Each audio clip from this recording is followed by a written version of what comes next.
गीत गोविंद की शुरुआत हुई थी गीत गोविंद को समझकर करने की, यानी कि टेक्स्ट पोइट्री लिखी किस भाषा में गई है वो है संस्कृत।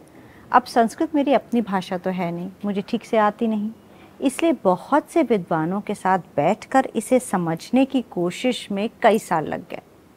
ये मेरा सबसे बड़ा और ऊंचा पड़ाव था, इसे पार करना बहुत मुश्किल था।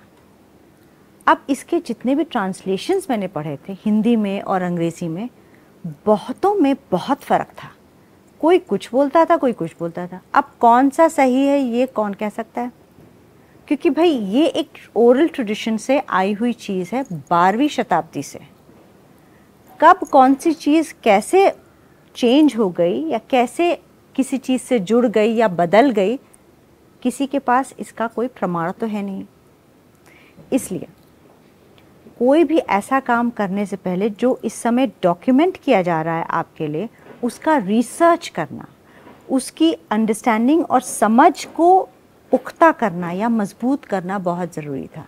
ये मेरे अकेले बस की बात थी ही नहीं, इसलिए बहुत से लोगों ने, बहुत से विद्वानों ने मुझे सहायता दी और एक सहारा दिया उसे समझाने के लिए, समझने के लिए, उसे अपने आप में एकाग्रित करने के लिए।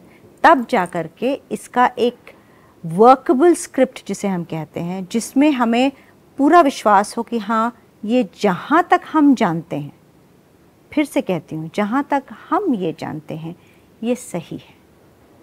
और ये पहला पड़ाव पूरा हुआ और फिर कई सारे और सारे चैलेंजेस आए जिनके बारे में मैं फिर बात करूँगी आपसे।